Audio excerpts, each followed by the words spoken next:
네, 안녕하세요. 피시 히어로 센터장 심영주 박사입니다. 오늘은 귀농 그리고 영농 계획서를 어떻게 파해할 것인가. 이제 귀농이 있을 가장 중요한 것이 영농 계획서인데 이 영농 계획서를 파해할 것. 파해라는 말씀 아시죠? 네, 뭐 무공 같은 걸 할 때 특별한 어떤 놀라운 초식이 있는데 그 초식을 이제 그 뭐랄까요? 맞서는 방법. 그 초식, 그 특별한 무공을 대항하는 방법을 파해라고 하죠. 때로 부스트할 때 파자에다가 네, 파헤치다. 네. 그 문제해 할 때 그 해자인가 맞나? 모르겠다. 저도 한자를 공부한 지 하도 해서. 이랬건 저랬건 영농계획서를 파헤치고 문제점을 해결해 보도록 하겠습니다. 제가 영농계획서를 왜 갖고 나왔냐면 영농계획서가 귀농 전체 과정에 있어서 가장 중요하다고 해도 과언이 아니기 때문이에요. 네. 왜 그럼 영농계획서가 귀농 심사 과정에서 중요하냐라고 하면 관상을 볼 수 없잖아요. 그렇죠? 뭐 서울대 나왔는지, 네, 아니면 뭐 지방사립대를 나왔는지, 뭐 해외대학을 나왔는지, 박사인지 그런 학력을 가지고 보는 것도 한계가 좀 있단 말이에요. 그러면 어떻습니까? 이제 불공정의 문제가 있겠죠. 가장 공정한 것이 귀농과 관련하여 영농 전반에 대한 이야기들을 담고 있는 영농계획서를 평가하는 것이 가장 공정한 방법이 아니겠느냐라고 얘기가 나온 거죠. 거기에는 학연도 지연도 없잖아요. 그러면 이러한 영농계획서에는 무엇이 제일 기본적으로 이런 영농계획서는 농업 관련한 어떤 현황이 있겠죠. 교육 현황이 있겠죠. 네. 뭐 특정한 뭐 농업 관련된 학과를 나왔다든지 뭐 축산학과를 나왔다든지 뭐 수의학과를 나왔다든지 그런 것들이 있을 거고요. 그 과정에서 나는 이를테면 무슨 종자 관련되는 자격증을 있다든지 그런 것들은 정량적으로 평가 가능해요. 맞습니까? 그다음에 실제 내가 농업을 하고 있다. 내가 부모를 잘 만나서 부모가 땅을 사줘가지고 우리 아버지가 뭐 아주 유명한 부농이라거든. 내가 거기서 지금 인턴으로 일하고 있다. 또는 5년 이런 개념이 아닌 그런 것 다 정량적인 거니까. 그러한 정량적인 것들을 제외하고는 정성적으로는 유일하게 영농계획서가 가장 주요한 평가 요소이다. 그럼 영농계획서는 귀농의 선정 여부에만 중요한 거 아니냐? 뭐 귀농은 다 선정되는 것 같은데 그걸 뭐 그렇게 신경을 쓰냐? 대충 하면 되는 거 아니냐?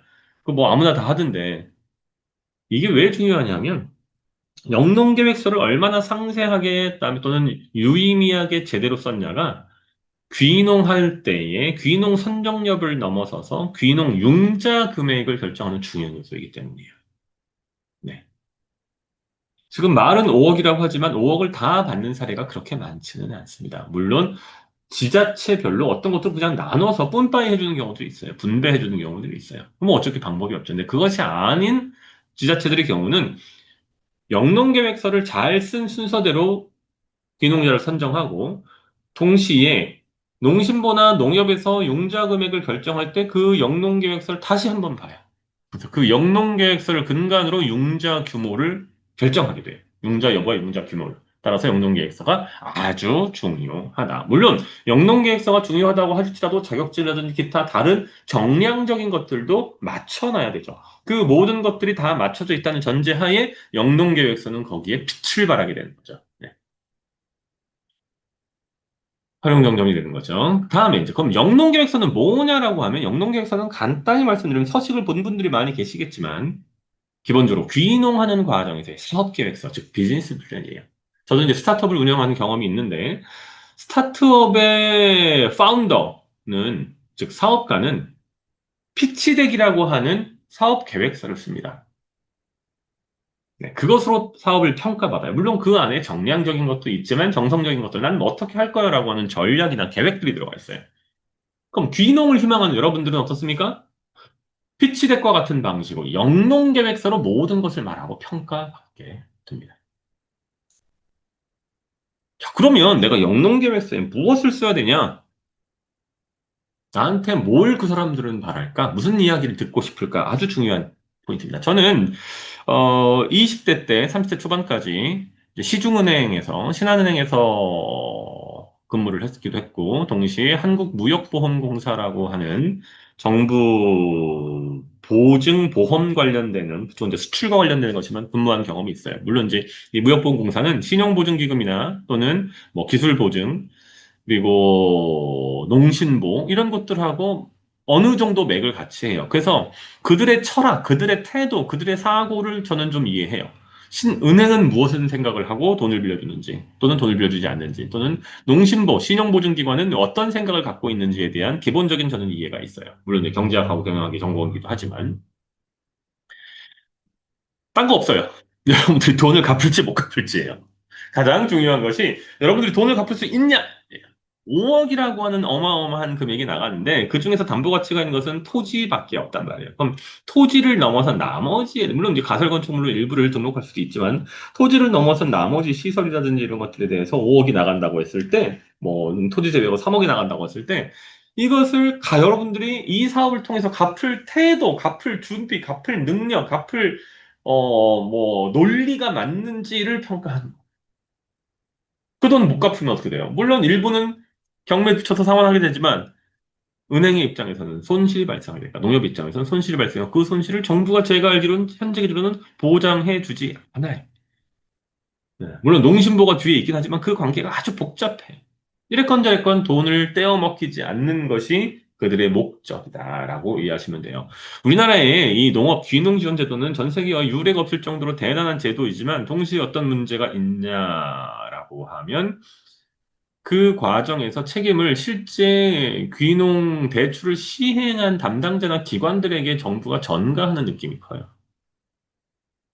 이를테면 수출보험 같은 경우에는 수출보험이나 수출보증 같은 경우에는 문제가 발생하면 정부가 수출보증기금, 수출보험기, 지금 이제 무역보험이죠. 무역보험 기금이라고 하는 정부 기금을 통해서 보전해주기 때문에 무역보험공사는 뭐 크게 스트레스를 받지 않아요. 어느 정도. 그다음에 개인한테까지 그 문제가 뭐 부과되지는 않아요. 근데 제가 내부적인 상황까지 모르겠지만 농협은 이 대출에 대해서 상당히 벌벌벌 떨며 접근해요. 또는 부정적으로 심지어 접근해요. 한두 번 뭐 돈을 떼거나 그런 경우에는. 그래서 여러분들은 그들의 마음을 이해하고 접근해요. 아니, 내가 귀농했으니까, 선전했으니까 니들 당연히 나한테 돈 5억 내놔야지. 이런 관점으로 접근하시면 된다, 안 된다? 안 된다. 그럼 망할 수 있다. 그래서 거기에는 여러분들의 기본적으로 의지나 열정이라든지, 내가 귀농을 위해서 얼마나 준비가 되어 있는지, 물론 학력이라든지 자격증도 그것의 일부이고요.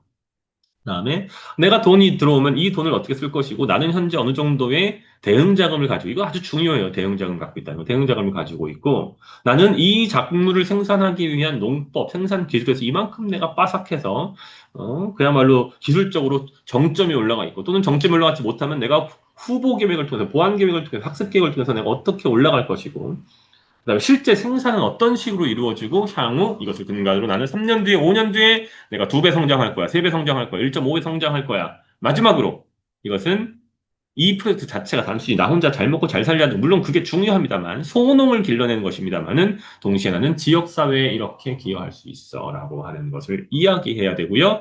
거기에 가장 핵심은 무엇이다? 나는 할래요. 저 하고 싶어요. 할 수 있어요. 믿어주세요. 야! 이게 아니고 이러이러해서 이러이러하다요. 이런 근거가 있기 때문에 어쩔 수 없이 숙명적으로 절대적으로 그런 결과에 도달할 수밖에 없다라고 이야기가 나와요. 자, 오늘 짧게 귀농 계획서에 대해서 알아보는 시간 가졌고요. 다음 시간 계속해서 귀농에 대한 이야기를 나눠보겠습니다. 감사합니다.